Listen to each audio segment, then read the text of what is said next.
अस्सलाम वालेकुम। इस वीडियो में बात करेंगे ओलिगोडेंड्रोग्लायोमा की, जो कि ग्लायोमस की एक और सब टाइप आती है। इसके लिए मैं यही कहूँगा कि तो मेरी वीडियो अच्छे से देख लें। एंड ये जो टेबल दिया हुआ है ये इन्होंने ओलिगोडेंड्रोग्लायोमा का बताया हुआ है। इस टेबल में से अगर इस होल टेबल को भी, इस कॉलम को भी याद कर लिया तो I think it is more than enough.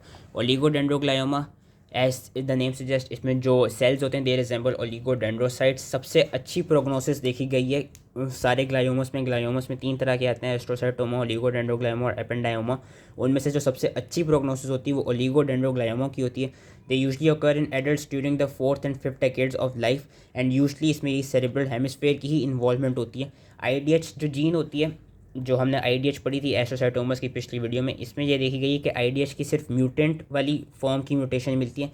And साथ में हमें क्या मिलती है, साथ में आईडीएच म्यूटेंट के साथ साथ हमको को डिलीशन मिलती है of chromosome 1p and 19q के। Basically short arm of chromosome number 1 and long arm of chromosome number 19, they both are deleted even your oligodendroglioma. दो इसके ग्रेड होते हैं। जिस तरह हमने एस्ट्रोसाइटोमा में 4 ग्रेड्स पढ़े थे, यहाँ पे ओलिगोडेंड्रोग्लायोमा में 2 ग्रेड्स होते हैं। जो लो ग्रेड होता है, लो ग्रेड जो ओलिगोडेंड्रोग्लायोमा होता है, that is known as grade 2। And जो हाई ग्रेड होता है, जो एनाप्लास्टिक ओलिगोडेंड्रोग्लायोमा होता है, that is known as grade 3। तो जो लो ग्रेड है, लो ग्रेड में हमको क्या कहते हैं, यही वाली म्यूटेशंस मिलेंगी जिनकी मैंने बात कर ली।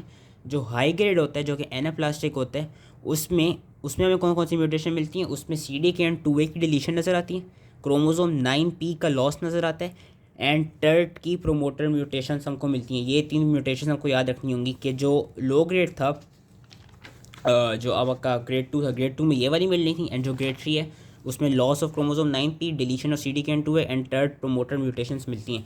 मॉर्फोलॉजी की बात करें तो ये देखा गया कि they are also gelatinous grey masses with cyst, focal haemorrhages and calcification इनमें नज़र आती है। जो इनका एक क्या कहते हैं कैरेक्टरिस्टिक चीज़ है, इसमें हमको कैल्सिफिकेशन मिलती है।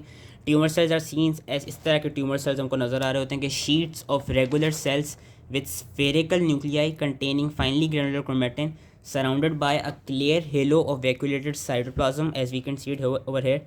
ये न्यूक्लियाई है एंड इसके आसपास एक क्लियर सा हेलो नज़र आ रहा है, साइटोप्लाज्मिक हेलो नज़र आ रहा है, वैक्यूलेटेड साइटोप्लाज्मिक हेलो में नज़र आ रहा है न्यूक्लियाई के दरमियान।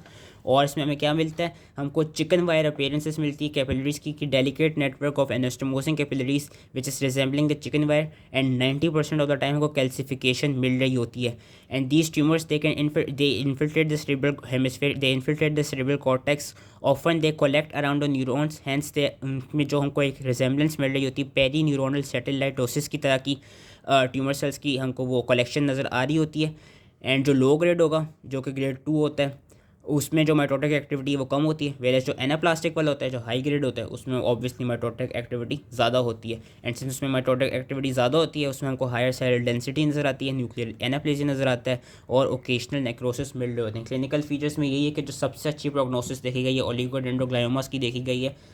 करंट थेरेपी क्या देखी गई है, surgery, chemotherapy, radiation therapy. Current treatment sorry, surgery, chemotherapy, radiation therapy. जो ग्रेड 2 हैं, जो कि लो ग्रेड हैं, उनका after the detection survival is for 15 to 20 years. जो ग्रेड 3 हैं उसका है 10 to 15 ईयर्स। एंड जो प्रोग्रेशन होती है for this low grade tumours to convert into high grade tumours, it takes around period of 5 और मोर देन 5 ईयर्स। देन वो लो grade tumours हैं वो हाई ग्रेड ट्यूमर्स में कन्वर्ट हो जाते हैं। So that was all related to oligodendroglioma. I hope इसी समझ में आ गया हो एंड थैंक यू।